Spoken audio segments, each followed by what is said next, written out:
afite inkuru iri inspiring yigisha, ushobora kuba nawe uri kutwumva cyangwa uri kumwumva uri mu buzima wibaza utejo nzamera nte kandi utaza ahantu uzaba uri mu myaka 5-10 iri imbere, ushobora kuzaba uri umuntu uhambaye cyane nawe wicaye hano utuganiriza, bagutumiye ahantu wibaza ukuntu nawe wahageze. Yari umunsi mwari mwakiriye Clapton, ndamwumva. Ese Clapton ubundi Mugisha Emmanuel, Clapton Kibonke iryo zina ryaje gute? Kuva aho mviriye nize Kiziguro niga na academy, niga ni Nyamata High School. Aho ngiye academy niho niswe Clapton nka stage name y'umuhanzi wakundaga kuririmba. Nimvuga stage name utazavuye ngo wenda nakinaga filime cyangwa comedy. Nari umuntu ushaka kuba umuhanzi. Noneho sorry icyo gihe twabanaga na groupe y'abana bitwa amazina atangirwa na C. Umwe yitwa ndibuka niba ari Cox, gutyo nawe okay nanjye nitwa Clapton. Ushaka C, nashaka C yindi. Rero amfata njya kuri high nitwa Clapton, njya kuri high mba umunyamakuru aho ngaho. Urumva niho nahereye gutinyuka public, nkavuga amakuru kuri Asembo. Icyo gihe numvaga Sarusi, niho nakuraga amakuru. Mvuye muri etide ninjoro nkaba ndabumvishije mu gitondo nkaza nkayabiminamo nk'ahari nge wari uri kuyakabiriza nyakabiriza nkavuga ubushakashatsi analize yanjye bulldog nkamuvuga ukagira ngo narindiyo kandi ndi kurya voka.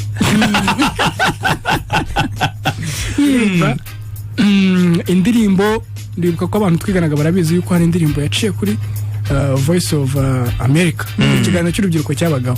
Yafite indirimbo yitwa ngo shaka ubuzima ya rap icaho ku kigo none y'inkuru bakimoha batuye n'umuhanzi hari bitaramo nkagira gutya nkahamagara nkavuga ni twaguha ngahe nkumva bibiri muri biragira nko muri tarani nkavuga ni reka uza abandi amafaranga ari kuduhe turi ntangira kwijya mu bintu bya showbiz. Nyuma rero ndangije ubwo bambazaga iby'izina, ubwo nibwo niswe Clapton. Nyuma kumenya na Ramjani niho natangiye gukora stand up kuba MC. Dutangira gukina ama sketch kuri televiziyo yitwaga Remigo. Abantu bake baramenya bakubitaho ka Facebook bakiyongeramo. Nyuma bihita tujya kuyitwa Remigo TV Royal. Yes, sorry, Royal. Tuhita tujya kuri Royal TV, turakomezanya. Noneho Royal yari televiziyo irebwa n'abantu benshi. Niko nakubitagamo za fata telefone mbatambikamo akantu karaboenge. Kwizejara nyine bagomba kumenya uriwe, bagomba kumenya. Noneho aho niho haturutse yuko mvuga aho bigeze.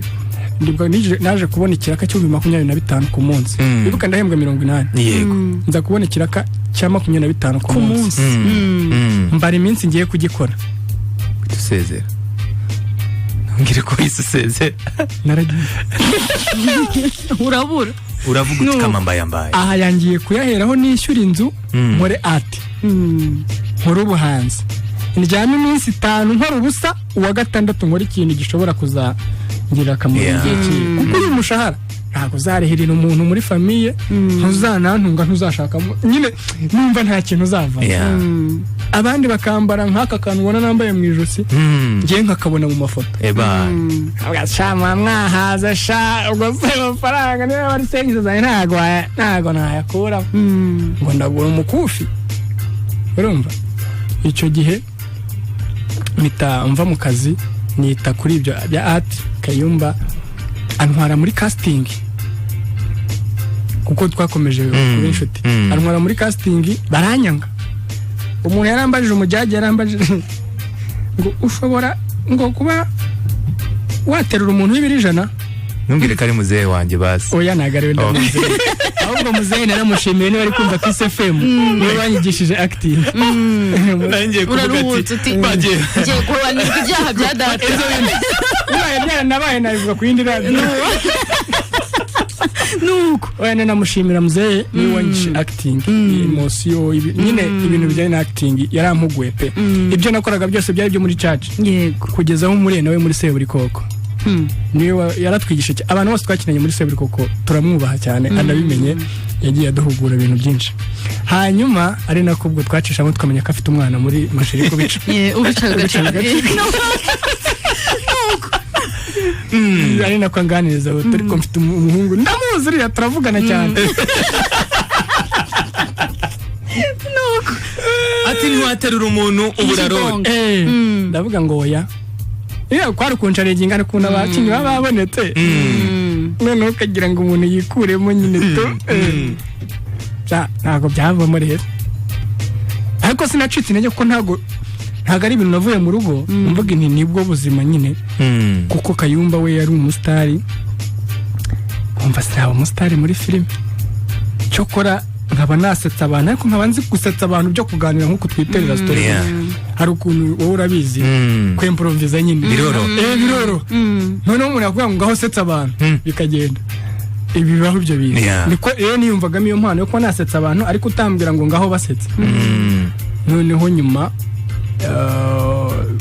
biciye muri bya ndi nakinaga kuri seburikoko nako kuri Remigo udufoto n'iki niho nahamagawe muri seburikoko sasa nije no kubivuga ejo bundi ntabwo nya postinga kontara nasinye posting yo na renewinze gukina muri seburikoko niyo kontara nkunda gupostinga kuko numva hageze imyaka 5 cyangwa 6 nyine muri seburikoko yagize impact noneho ku rugendo rwanjye rwa filime. It was the breakthrough. Ebana kuko ndabyibuka icyo gihe nari umuntu uri aho ngaho udafite n'ikintu nkora muri byo nkora ariko nanditse na postinze mvuga ngo noneho mbonye umwanya ndabyibuka mbonye umwanya wo kwerekana icyo nshoboye kuri televiziyo y'igihugu aha ngaha n'ibintu bazancukuye subire mu mutara ni ngomba kwirwanaho ko nzaho navuye sinzigana abanyakigali mbere yaho nagasimbutse wumva story ubutaravuze ko kuva ibaye nakinye no muri filime nakinyemo ya mbere yitwaga Agachube Baba Shop ubwo ni I Got You. Agachube niko bitaga amapenti kera. Naza kubivuga bakanga icyo kinyarwanda ngo ari kiranyandika I Got You. Agachube Baba Shop niyo nakinyemo bagerageza ko nashobora gukina filime ntangira ndi umukiriya yari filime ikinirwa muri salo sitcom irangira mbaye manager.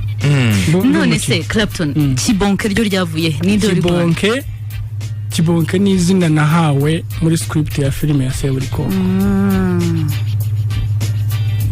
Nta ruhare nabigezemo kugira ngo nitwe Kibonke ahubwo bashakaga umuntu unanutse witwa Kibonke. Icyo wa undi yakujijije aho ngaho bari cyo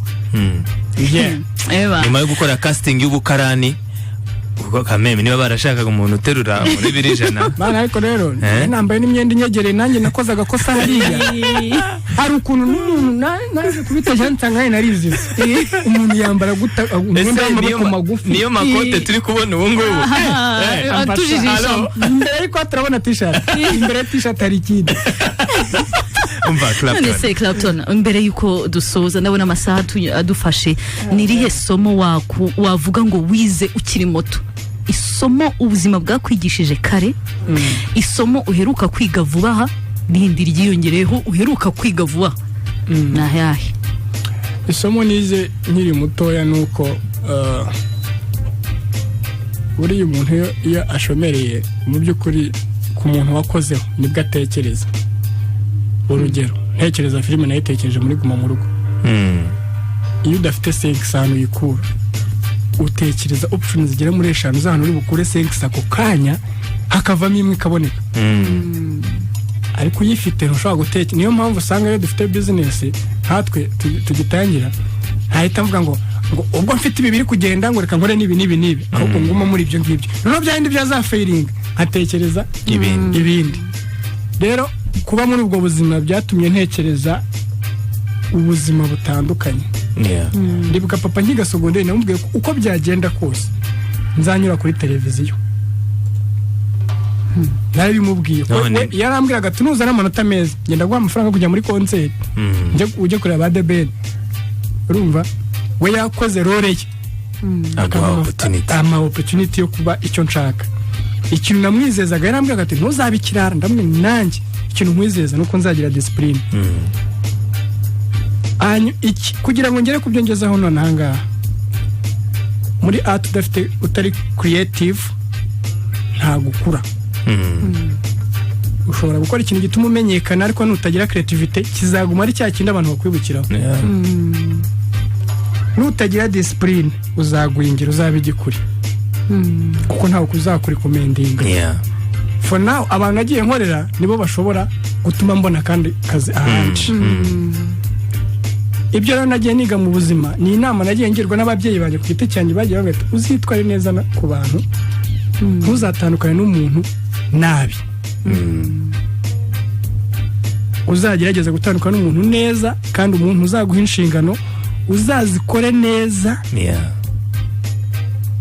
ubikuye ku mutima wawe hanyuma icyo ngicyo ubwo buzima buzabubayemo ubukoramo neza buzakugeza ku cyiza discipline ni ikintu gihambaye kandi nkunze n'ikintu uvuze ati iyo wakubiswe ku gikuta nibwo ubona solution and personally ndakuba I'll be honest with you uri mu bantu ntekereza yuko batekereza bagakora badafite n'ubushobozi ubundi aho niho ubonera umuntu utekereza iyo ufite ubushobozi ugatekereza ntago utekereje bihambaye kuko hari byari bigutegereje byasabaga yuko ugira kukora gusa ariko iyo utekereje nta bushobozi ugakomeza ugatekereza ukanakora it's a big thing so I respect you and thank you for coming. Reka tunashimire cyane Kayumba rwose kuko Kayumba ni ukuri ese wumva Kayumba uzamwitura iki Clapton wese katarongora niko Kayo wabyumvise niko